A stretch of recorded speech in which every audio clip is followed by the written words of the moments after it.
Climate Change Minister Greg Combet has spent the past 5 weeks out on the road selling the carbon tax. With Parliament back now, the government's next job will be passing the necessary legislation to impose a price on carbon.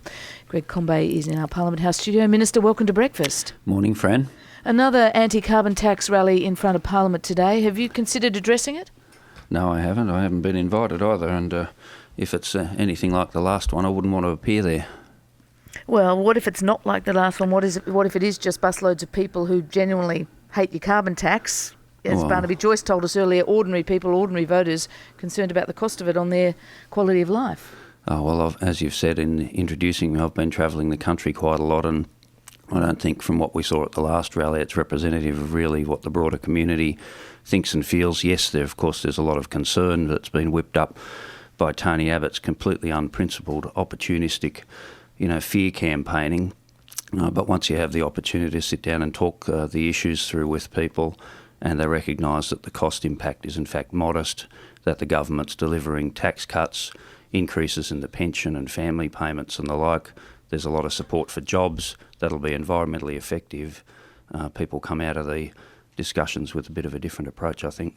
Is that what you've been finding in these 5 weeks as you've been travelling around talking to people? What's the message you've been getting? Well, I've been to many different regions, both in urban areas and regional areas of the country, and talking to people as diverse as coal miners and environmental groups and the like. And there's recognition that this is a very comprehensive and necessary piece of policy.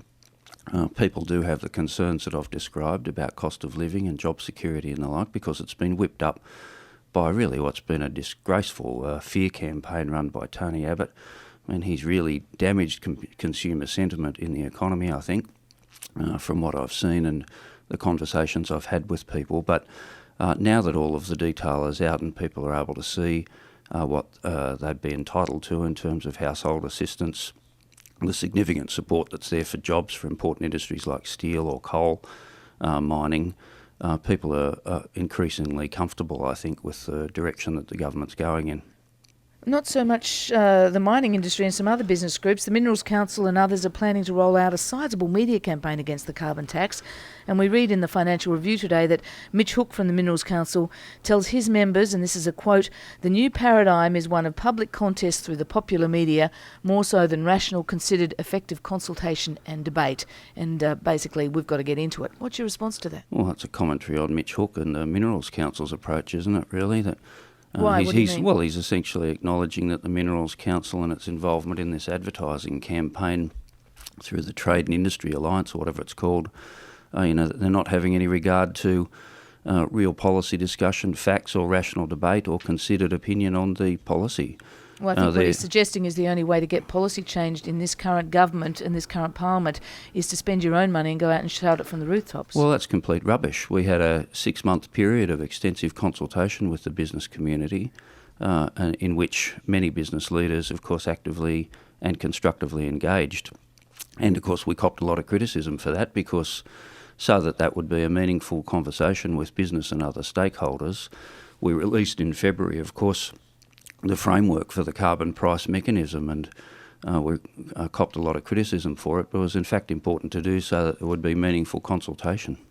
Is it legitimate, in your view, for mining companies and other business peak bodies to get together and go out and fund a television campaign against your policy? You have a problem with that? It's a democracy, and it's a pretty vibrant democracy, as you can see, and people are free to express their views and the like. But just taking the Minerals Council and the Trade and Industry Alliance advertising, of course, it's completely misrepresentative of the position. They're not presenting any facts there. They're distorting the position in comparing the carbon price mechanism the government's proposing with the European emissions trading scheme, and distorting it very significantly. So I think they should attend to a bit more considered, rational policy discussion if they wish to have it.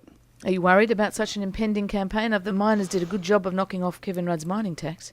Oh no, look, we're going to press on with this because it's the right thing to do for the country's future. We do have to tackle climate change. We've got to do it by cutting our pollution levels over time. The international negotiations are continuing. Ultimately, Australia will need to meet emissions reductions targets again in a further international accommodation at some point in time. We need to do it in the cheapest, most cost-effective way in our own economy. That's what we have constructed very carefully in the policy position that we'll be bringing to Parliament in the form of legislation in coming weeks. A market mechanism is the most effective way of cutting pollution in our economy and driving the investment we need into renewable energy and clean energy technologies. That's what it's about. It's an important reform for our economic future. It'll not only drive investment, it'll drive productivity, and it will create jobs. And if you get away from some of the hype in some of the kind of immediate public debate, those fundamentals remain. We need to make this important economic reform. If you just consider the nature of the debate that you might recall, I think you're about my vintage, from some of the economic reforms in the 1980s and 1990s. There's a lot of this sort of scare campaigning at those times too, but haven't those reforms stood us in good stead? We've had strong economic growth, jobs growth, productivity improvement over the years. We've withstood external shocks to our economy. This is a reform in that character, and it's a Labor government that's making them, as it was then. It's 11 minutes to 8 on breakfast. Our guest this morning is the Climate Change Minister, Greg Combet. This legislation is due in, as you say, in a matter of weeks. The Senate committee has taken a closer look at the tax, and some business organisations and others want change still, even though the fundamentals might remain in place. Is there room to move? For instance, the Australian Industry Group says the starting price of $23 a tonne, they want that lowered. They want more assistance for trade-exposed industries. Is there room for changes to the legislation, to the bill as it stands? Those views were expressed by the AIG in the months leading up to the development of the package, so they're not new views to us, and we've taken them into account. But look, the government, through myself and the Treasurer and the Minister for Resources and Energy, made it very clear in the business consultations that the government intended to deliver in this package that was negotiated with the Independents and Greens a very substantial level of assistance to the trade-exposed emissions-intensive industries. I think people thought that probably couldn't be delivered given the sorts of strange positions that the Greens had historically taken on these issues. But the government delivered, and it's a 94.5% level of assistance for many trade-exposed emissions-intensive activities. That is, 94.5% of their permits in year one will be issued free by the government to activities like aluminium and steel making. Sure. Are you saying that there will be no change? But there's a very significant package of assistance for trade-exposed industries, the point that I'm making. It's been discussed at some length over a period of months, been agreed. It's represented in the draft exposure legislation, and it'll be represented in the legislation that I bring into the House of Reps in coming weeks. So the legislation won't change from what we've been told? No, the position is there. We'll contemplate drafting changes if people bring things to us that don't reflect the policy position that we announced on July the 10th, but the package is the package.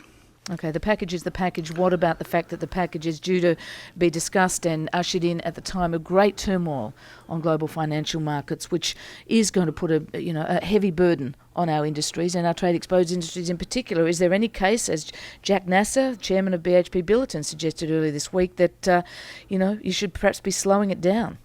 Well, I think this debate, will fluctuate from time to time. Yes, we've had a period, unfortunately, of a great degree of uncertainty in international markets, driven by debt concerns in Europe in particular.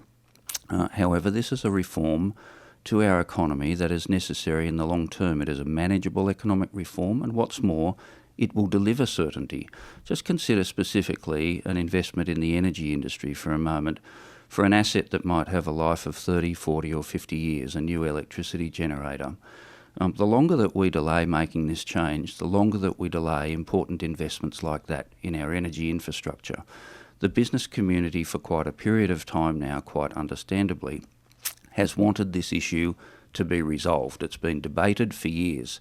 I was just looking at something last night, some of John Howard's speeches he made in the lead up to 2007 election. Of course, he was planning to implement an emissions trading scheme akin to what the government's proposing by now, had he been re-elected in 2007. And it's because the business community needs this to be resolved so that there's certainty in the investment environment in important industries like the energy industry, and the government intends pressing on with this because we can see clearly what the economic benefits of it are. Okay. Greg Combet, thank you very much for joining us on Breakfast. No worries, friend. Bye-bye. Greg Combet is the Federal Climate Change Minister. You're listening to ABC Radio National Breakfast. It's 8 minutes to 8.